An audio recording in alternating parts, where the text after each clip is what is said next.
Hi friends, welcome to tech travel Telugu. Friends, 2024లో తయారు చేసిన TVS Apache RTR 164V lightning blue కలర్కి సంబంధించిన ఎగ్జాక్ట్గా ఆన్-రోడ్ ప్రైస్ ఎంత, స్పెసిఫికేషన్స్ ఏంటి, అలాగే ఈ వెహికల్ నేను రైడ్ చేశాను, నా రైడ్ ఎక్స్పీరియన్స్ ఎలా ఉందో కూడా ఈ వీడియోలో ఇంక్లూడ్ చేశాను. ప్రోస్ అండ్ కాన్స్ గురించి కూడా డిస్కస్ చేద్దాము. మీరు స్కిప్ చేయకుండా లాస్ట్ వరకు చూడండి. 2024 TVS Apache RTR 164V lightning blue colour అయితే చూస్తానికి ఇలా ఉండిద్ది. ఇంజిన్ విషయానికి వస్తే single cylinder 4 stroke 4 valves oil cooled 159.7 cc BS6 ఇంజిన్తో లభిస్తుంది. పవర్ వచ్చేప్పటికి 17.5 PS at 9250 RPM లో ఉంది. టార్క్ వచ్చేప్పటికి 14.7 Nm at 7250 RPM లో ఉంది. డ్రైవ్ టైప్ వచ్చేప్పటికి చైన్ డ్రైవ్ తో లభిస్తూ ఉంది. ఇక్కడ మీరు చూడొచ్చు, చైన్ అయితే పూర్తిగా ఓపెన్ చేసి ఉంది కాబట్టి ఎవ్రీ 500 km కి ఖచ్చితంగా మీరు చైన్ అయితే క్లీన్ చేసుకోవాలి. ట్రాన్స్మిషన్ విషయానికి వస్తే 5 స్పీడ్ మాన్యువల్ ట్రాన్స్మిషన్ ఇచ్చారు, అంటే ఇందులో 5 గేర్లు అయితే ఉంటాయి. బ్రేక్స్ విషయానికి వస్తే front side 270 mm pedal disc అయితే ఇచ్చారు, back side 200 mm disc brake ఇచ్చారు. ఈసారి బ్యాక్ సైడ్ కూడా ABS ఇచ్చారు. సస్పెన్షన్ విషయానికి వస్తే ఫ్రంట్ సైడ్ టెలిస్కోపిక్ సస్పెన్షన్ తో లభిస్తుంది. ఫ్రంట్ సస్పెన్షన్ అయితే చూస్తానికి ఇలా ఉండిద్ది. రేర్ విషయానికి వస్తే మోనోషాక్ అయితే ఇచ్చారు, దీన్ని మీరు అడ్జస్ట్ చేసుకోవడానికి లేదు. టైర్స్ అండ్ వీల్స్ విషయానికి వస్తే 17" red LI wheels with tubeless tyres తో ఈ వెహికల్ లభిస్తుంది. ఫ్రంట్ 90/90 17" టైర్ అయితే ఇచ్చారు. ఫ్రంట్ టైర్ అయితే చూస్తానికి ఇలా ఉండిద్ది. బ్యాక్ సైడ్ 130/70 17" టైర్ అయితే ఇచ్చారు. బ్యాక్ సైడ్ టైర్ కూడా చూస్తానికి ఇలా ఉండిద్ది. డైమెన్షన్స్ విషయానికి వస్తే గ్రౌండ్ క్లియరెన్స్ వచ్చేప్పటికి 180 mm అనేది ఇచ్చారు. గ్రౌండ్ క్లియరెన్స్ అయితే చాలా ఎక్కువ ఉందని చెప్పుకోవచ్చు. సీట్ హైట్ విషయానికి వస్తే 800 mm అనేది ఇచ్చారు. మినిమం 5.5 కన్నా హైట్ అయితే ఎక్కువ ఉన్న వాళ్ళు ఈ వెహికల్ ప్రాపర్గా రైడ్ చేయగలరు. ఫ్యూల్ కెపాసిటీ విషయానికి వస్తే 12 లీటర్స్ అనేది దీంట్లో పట్టిద్ది. ఫైబర్ ఫ్యూల్ ట్యాంకే ఇచ్చారు. టోటల్ వెయిట్ వచ్చేప్పటికి 146 kgs అనేది ఉంది. లైట్ వెయిట్ అయితే ఉండేది ఈ వెహికల్ మీరు రైడ్ చేసేటప్పుడు. లైట్స్ విషయానికి వస్తే హెడ్ లైట్ వచ్చేప్పటికి ఎల్ఈడీతో లభిస్తూ ఉంది. డే లైట్ రన్నింగ్ ల్యాంప్స్ కూడా ఇక్కడ మీరు చూడొచ్చు. బ్యాక్ సైడ్ టైల్ లైట్ అయితే ఎల్ఈడీతో లభిస్తూ ఉంది, చూస్తానికి ఇలా ఉండిద్ది. సిగ్నల్ లైట్స్ మాత్రం బల్బే ఇచ్చారు, ఇవి కూడా ఎల్ఈడీతో ఇస్తే చాలా బాగుండేది. ఫీచర్స్ విషయానికి వస్తే ఫుల్లీ డిజిటల్ కన్సోల్తో లభిస్తూ ఉంది. డిజిటల్ క్లాక్ అయితే ఇచ్చారు. లో ఫ్యూల్ వార్నింగ్ ఇండికేటర్ ఉంది, సర్వీస్ డ్యూ ఇండికేటర్ ఉంది, గేర్ ఇండికేటర్ ఉంది, ABS ఇండికేటర్ ఉంది, మాల్ ఫంక్షన్ ఇండికేటర్ ఉంది, సైడ్ స్టాండ్ ఇండికేటర్ ఉంది, బ్లూటూత్ కూడా ఇచ్చారు. అలాగే రైడింగ్ మోడ్స్తో లభిస్తుంది కాబట్టి ఇవన్నీ ఈ కన్సోల్లో ఉన్న ఇంపార్టెంట్ ఫీచర్స్ అని చెప్పుకోవచ్చు. సింగిల్ లాంగ్ సీట్ అయితే ఇచ్చారనమాట. సీట్ కంఫర్ట్ అయితే చాలా బాగుంది. ఫ్యామిలీ కోసం కూడా ఈ వెహికల్ అయితే యూజ్ చేసుకోవచ్చు, ఎందుకంటే back side pillion seat comfort కూడా బాగుంది కాబట్టి. Adjustable clutch and break levers అయితే ఇచ్చారు. క్లచ్ బ్రేక్ మీరు కావాలంటే అడ్జస్ట్ చేసుకోవచ్చు. మెటల్ ప్యాసింజర్ ఫుట్ రెస్ట్ అయితే ఇచ్చారు. ఫుట్ రెస్ట్ క్వాలిటీ కూడా చాలా బాగుంది. సైడ్ స్టెప్ ఫుట్ రెస్ట్ కూడా ఈ వెహికల్ లో ప్రొవైడ్ చేస్తా ఉన్నారు. శారీ గార్డ్ కూడా స్కిప్ అవ్వకుండా వస్తుంది కాబట్టి ప్లస్ పాయింటే. కీ డిజైన్ అయితే ఏమాత్రం మారలేదు, చూస్తానికి కీ డిజైన్ అయితే ఇలా ఉండిద్ది. హ్యాండిల్ కి రైట్ సైడ్ చూసుకున్నట్లయితే రెడ్ కలర్ లో ఇంజిన్ కిల్ స్విచ్ అయితే ఇచ్చారు. దాని కింద మోడ్ స్విచ్ అయితే ఉంది గ్రే కలర్ లో. తర్వాత హెడ్ లైట్ ఆన్ చేయడానికి ఆఫ్ చేయడానికి సపరేట్ గా ఒక స్విచ్ అయితే ఇచ్చారు. దాని కింద సెల్ఫ్ స్టార్ట్ అయితే ఉంది. హ్యాండిల్ కి లెఫ్ట్ సైడ్ చూసుకున్నట్లయితే ఎల్లో కలర్ లో పాస్ స్విచ్ అయితే ఇచ్చారు. తర్వాత హై బీమ్ లో బీమ్ స్విచ్ ఉంది. దాని కింద బ్లూటూత్ కనెక్ట్ చేసుకోవడానికి ఐ స్విచ్ అయితే ఇచ్చారు. తర్వాత సిగ్నల్ లైట్ స్విచ్ ఉంది. ఇంకా కింద చూసుకున్నట్లయితే హార్న్ ఉంది. ఇవి మనకి హ్యాండిల్ మీద ఉన్న స్విచెస్ అయితే. హ్యాండిల్ అయితే కొద్దిగా వైడ్ అయితే ఉందని చెప్పుకోవచ్చు. హ్యాండిల్ కంఫర్ట్ బాగుంది, అలాగే స్విచెస్ క్వాలిటీ కూడా బాగానే ఉంది. టాప్ స్పీడ్ విషయానికి వస్తే 130+ అయితే ఈజీగా వెళ్ళగలదు. మైలేజ్ వచ్చేప్పటికి 40 km అయితే మీరు ఎక్స్పెక్ట్ చేసి వెహికల్ అయితే పర్చేస్ చేయొచ్చు. ప్రైస్ విషయానికి వస్తే ఎగ్జాక్ట్గా ఆన్-రోడ్ ప్రైస్ వచ్చేప్పటికి 1,70,000 రూపీస్ అయితే ఉంది. ఈఎంఐలో ఈ వెహికల్ మీరు కొనుక్కోవాలనుకుంటే డౌన్ పేమెంట్ వచ్చేప్పటికి 45,000 రూపీస్ నుంచి మీరు ఎంతైనా పే చేసుకోవచ్చు.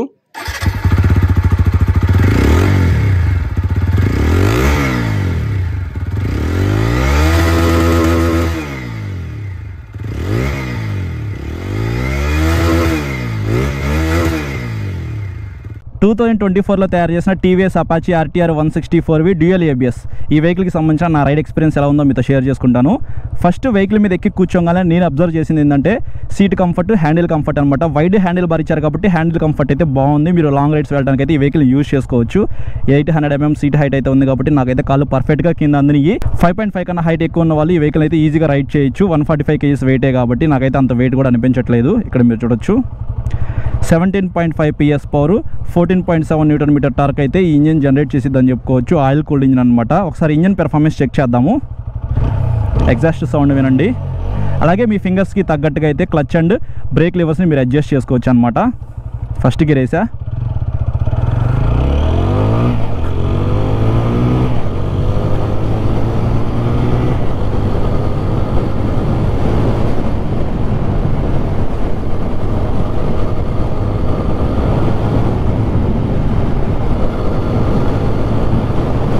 అసలు బటరీ స్మూత్ అయితే ఉంది. ఇంజిన్ అయితే చాలా స్మూత్గా అయితే ఉందన్నమాట. మీరు రైడ్ చేయండి బ్రో, అసలు ఇంత స్మూత్గా నేను ఉండిద్ది అనుకోలేదు. ఇంజన్ రిఫైన్మెంట్ అయితే చాలా స్మూత్గా ఉంది. గేర్లు వేసేటప్పుడు కానీ తీసేటప్పుడు కానీ మీకు ప్రాబ్లం అయితే ఏమీ రాదనమాట. అసలు గేర్ వేస్తున్నట్టు కూడా నాకు అనిపించట్లేదు. 5th గేర్ అయితే నేను వేసేసాను అనమాట. డౌన్ చేసి చూపిస్తా ఒకసారి. డౌన్ చేసేటప్పుడు కూడా మీరు ఈజీగా డౌన్ చేయొచ్చు అనమాట. క్లచ్ కూడా చాలా స్మూత్గా ఉంది, హార్డ్ కూడా ఏం లేదు.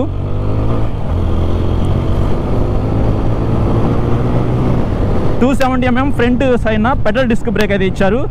బ్రేక్ ఇక్కడ చూడొచ్చు, అసలు స్లిప్ అయిపోతూ ఉంది బ్యాక్ సైడ్ వీల్ అయితే. ఇది మట్టి రోడ్డు కదా, కొద్దిగా స్లిప్ అయిపోయే అవకాశం అయితే ఉంది హార్డ్ బ్రేకింగ్ చేస్తే. Back side 200mm disc brake ఇచ్చారు. బ్యాక్ సైడ్ కూడా ABS ఇచ్చారు బ్రో ఈసారి, అదొక సేఫ్టీ ఫీచర్ అనమాట.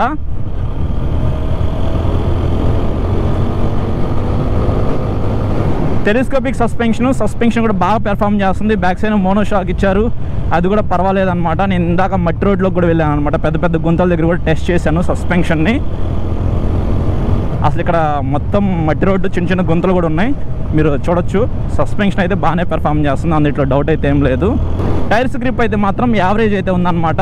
సో మట్టి రోడ్డు కాబట్టి మీకు కొద్దిగా జాగ్రత్తగా అయితే రైడ్ చేయాలి. బ్యాక్ సైడ్ 130 సెక్షన్ టైర్ ఇచ్చారు. మీకు అంత ఎక్కువ గ్రిప్ అయితే ఉండదు, బట్ రేడియల్ టైర్సే. కాకపోతే 140 ఇస్తే బాగుండేది. 140 సెక్షన్ టైర్ ఇస్తే మాత్రం మీకు మైలేజ్ అయితే కొద్దిగా తగ్గిపోయింది అనమాట. అలాగే పికప్ కూడా తగ్గిపోయింది, అందుకే వీళ్ళు 130 సెక్షన్ టైర్ అయితే తీసుకొచ్చారు. మీరు కావాలంటే 140 సెక్షన్ టైర్ అయితే వేసుకోవచ్చు, బట్ మైలేజ్ అయితే తగ్గిపోయింది, అది మీరు గమనించాలి. 12 లీటర్స్ ఫ్యూయల్ కెపాసిటీ ఇచ్చారు. ఫైబర్ ఫ్యూయల్ ట్యాంక్ అనమాట. బ్లూ కలర్లో చూస్తానికి చాలా బాగుంది. 160cc ఇది కొద్దిగా స్పెషల్ ఎడిషన్ అనమాట. అపాచీ RTR 164Vలో ఇది ఒక స్పెషల్ కలర్ అని చెప్పుకోవచ్చు. దూరం నుంచి చూస్తే మీకు బ్లాక్ కలర్ లాగా అయితే కనిపించింది అనమాట, బట్ ఇది బ్లూ కలరే. షోరూమ్కి వెళ్ళి చెక్ చేయండి ఒకసారి. స్పెషల్ కలర్ బ్లూ కలర్ ఏదో వచ్చిందంట కదా, ఆ వెహికల్ ఉందా, డ్యూయల్ ABS అని చెప్పేసి అడగండి, మీకు వాళ్ళు చెప్తారు. ఇందులో GTT కూడా ఉంది. నేను ప్రజెంట్ 5th గేర్లో అయితే ఉన్నాను అనమాట. ఇక్కడ మొత్తం ఆగిపోదాం. సో గేర్ కూడా డౌన్ చేయట్లేదు, 5th గేర్లోనే ఉన్నాం, చూడొచ్చు మీరు ఇక్కడ. సో ఇక్కడ మీరు చూడొచ్చు 5th గేర్లో కూడా వెహికల్ అయితే మూవ్ అవుతూ ఉంది. ఇది ఒక ప్లస్ పాయింట్ అనమాట. 160cc మనకి GTT ఉన్న వెహికల్ అపాచీ అనే చెప్పుకోవచ్చు. మీరు సడన్గా ఎక్కడైనా ట్రాఫిక్ జామ్లో స్టక్ అయ్యారనుకోండి, మీరు గేర్స్ కూడా డౌన్ చేయాల్సిన అవసరం లేదు. సో అట్లాగే మూవ్ ఆన్ అయితే అయిపోవచ్చు అనమాట. 180mm గ్రౌండ్ క్లియరెన్స్ అయితే ఇచ్చారు, మీకు ఇంజిన్ దగ్గర ఎక్కడ తగలదు. 160cc సెగ్మెంట్లో ఈ వెహికల్కి ఇది ప్లస్ పాయింట్ అనమాట, ఎక్కువ గ్రౌండ్ క్లియరెన్స్ ఇవ్వడం అనేది. మీరు ఈ వెహికల్ కొనుక్కుందాం అనుకుంటే ఫస్ట్ TVS షోరూమ్కి అయితే వెళ్ళండి, టెస్ట్ రైడ్ చేయండి. ఇప్పుడు నేను చేసినట్టుగా సిటీలో అయితే మాత్రం రేంజ్లో ఆడుకోవచ్చు. కొద్దిగా హైట్ ఉన్న అయితే మాత్రం ఈ వెహికల్ని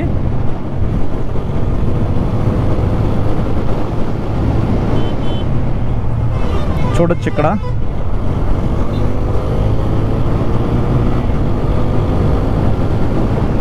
సో ఇది ఫ్రెండ్స్ ఓవరాల్గా నా రైడ్ ఎక్స్పీరియన్స్ అయితే 2024 TVS అపాచీ RTR 164 ఇది నాకైతే మాత్రం చాలా బాగా నచ్చింది. ఒకసారి మాత్రం మీరు షోరూమ్కి వెళ్ళి టెస్ట్ రైడ్ చేసిన తర్వాత వెహికల్ పర్చేస్ చేయండి. ఫ్రెండ్స్ చూసారు కదా ప్రైజ్ అండ్ స్పెసిఫికేషన్స్, అలాగే నా రైడ్ ఎక్స్పీరియన్స్. ఇప్పుడు ప్రోస్ అండ్ కాన్స్ గురించి డిస్కస్ చేద్దాము. చాలా ప్లస్ పాయింట్స్ అయితే ఉన్నాయి, అలాగే కొన్ని మైనస్లు కూడా ఉన్నాయి అనమాట. మొత్తం ఇక్కడ పేపర్ మీద నోట్ చేసుకున్నాను, మర్చిపోకుండా 1 by 1 అయితే చెప్పేస్తా. ఫస్ట్ ప్లస్ పాయింట్ విషయానికి వస్తే 4 wheels ఆయిల్ కూల్డ్ ఇంజిన్ అయితే ఇచ్చారు. ఇంజిన్ పెర్ఫార్మెన్స్ అయితే చాలా బాగుందన్నమాట. పవర్ అండ్ టార్క్ కూడా కొద్దిగా ఎక్కువ ఉందని చెప్పుకోవచ్చు. మీరు ఒకసారి టెస్ట్ రైడ్ చేయండి, షోరూమ్కి వెళ్ళిన తర్వాత వెహికల్ తీసుకుని రైడ్ చేస్తే మీకు క్లారిటీ అయితే వస్తుంది ఇంజిన్ పెర్ఫార్మెన్స్ ఎలా ఉంది ఏంటి అనేది. 160cc సెగ్మెంట్లో ఆయిల్ కూల్డ్ ఇంజిన్తో లభించే పవర్ఫుల్ వెహికల్ అని చెప్పుకోవచ్చు అపాచీ RTR 164V అనేది. సెకండ్ ప్లస్ పాయింట్ విషయానికి వస్తే గేర్ బాక్స్, క్లచ్ అయితే మాత్రం చాలా లైట్ ఉందన్నమాట, మీకు హార్డ్ కూడా ఏమీ లేదు. ట్రాన్స్మిషన్ కూడా చాలా స్మూత్గా ఉంది, గేర్లు వేసినట్టు కూడా మీకు తెలియదు అనమాట. సో రైడ్ చేసేటప్పుడు ఇది కూడా ఒకసారి చెక్ చేయండి.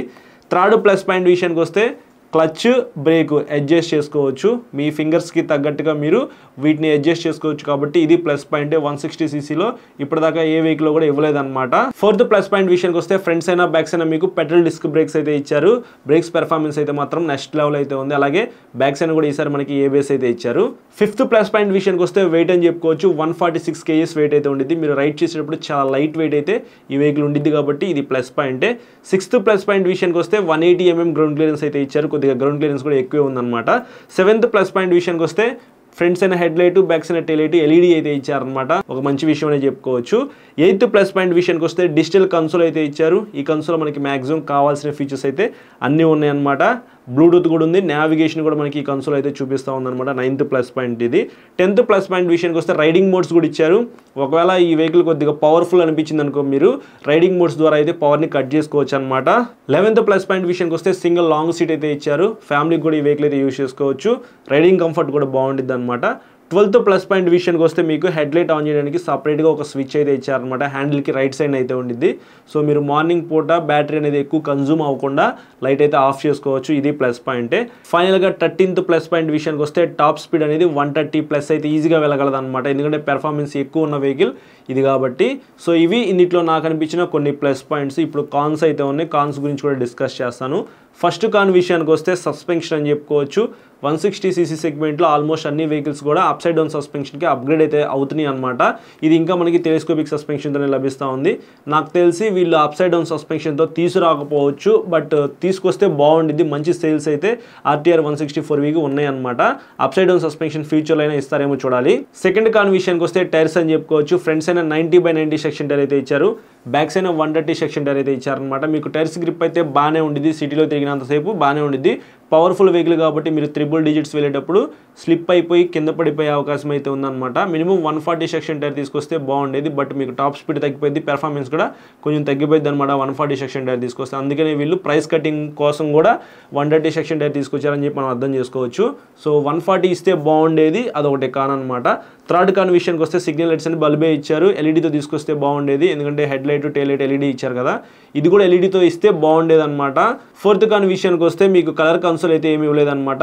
రైడర్ 125 ఏదైతే కన్సోల్ ఉందో అలాంటి కన్సోల్తో తీసుకొస్తే బాగుండేది కలర్ కన్సోల్. ఇది ఇంకా మనకి నెగిటివ్ కన్సోల్తోనే లభిస్తూ ఉంది. ఫిఫ్త్ కాన్ విషయానికి వస్తే మైలేజ్ అని చెప్పుకోవచ్చు. 40 km దాకా మీరు ఎక్స్పెక్ట్ చేయొచ్చు. కొద్దిగా పెర్ఫార్మెన్స్ అయితే ఎక్కువ ఉంది కాబట్టి ఖచ్చితంగా ఎవరైనా స్పీడే వెళ్తారనమాట. ఎక్కువ స్పీడ్ వెళ్తే మీకు 35 km మైలేజే వస్తుంది. ఎలా చూసుకున్నా సరే 35 నుంచి 40 km మధ్యలో మీరు మైలేజ్ అయితే ఎక్స్పెక్ట్ చేసి వెహికల్ అయితే పర్చేస్ చేయండి. ఫైనల్గా సిక్స్త్ కాన్ విషయానికి వస్తే ప్రైస్ అని చెప్పుకోవచ్చు. 1,70,000 రూపీస్ అయితే పెట్టారనమాట.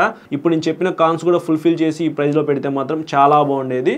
చూద్దాం ఫ్యూచర్లో అయినా సరే ఎల్ఈడి హెడ్ లైట్ అలాగే upside down suspension fully digital colour కన్సోల్తో తీసుకొస్తారేమో. యాజ్ ఆఫ్ నో అయితే మాత్రం మనకి కొత్త కలరు అలాగే బ్యాక్ సైడ్ ABS అయితే ఇచ్చారు కాబట్టి 160cc మనకి బెస్ట్ వెహికల్ అనేది చెప్పుకోవచ్చు. ఫెస్టివల్ టైంలో ఆ ప్రైస్ని మనం డిస్కౌంట్ ద్వారా అయితే పొందొచ్చు. ఎవరైనా 160cc ఒక మంచి వెహికల్ ఫ్యామిలీ కోసం పెర్ఫార్మెన్స్ కోసం చూస్తుంటే మాత్రం అపాచీ RTR 164 అయితే మీరు ట్రై చేయొచ్చు. సో ఇది ఫ్రెండ్స్ ఓవరాల్గా ప్రోస్ కాన్స్, నా రైడ్ ఎక్స్పీరియన్స్, స్పెసిఫికేషన్స్ మొత్తం మీరు చూసారు కదా. ఇంకా మీకు ఏమైనా డౌట్స్ ఉన్నాయనుకోండి ఇన్స్టాగ్రామ్లో ఫాలో అయిన తర్వాత మెసేజ్ చేయండి. నేను మెసేజ్ చూస్తే మీకు ఖచ్చితంగా రిప్లై అయితే ఇస్తాను. చాలామంది సబ్స్క్రైబ్ చేయకుండా చూస్తున్నారు బ్రో. సబ్స్క్రైబ్ చేసుకుని పక్కన బెల్ ఐకాన్ అయితే క్లిక్ చేయండి. అలాగే ఈ వీడియో నచ్చితే మాత్రం లైక్ చేయండి. Thank you.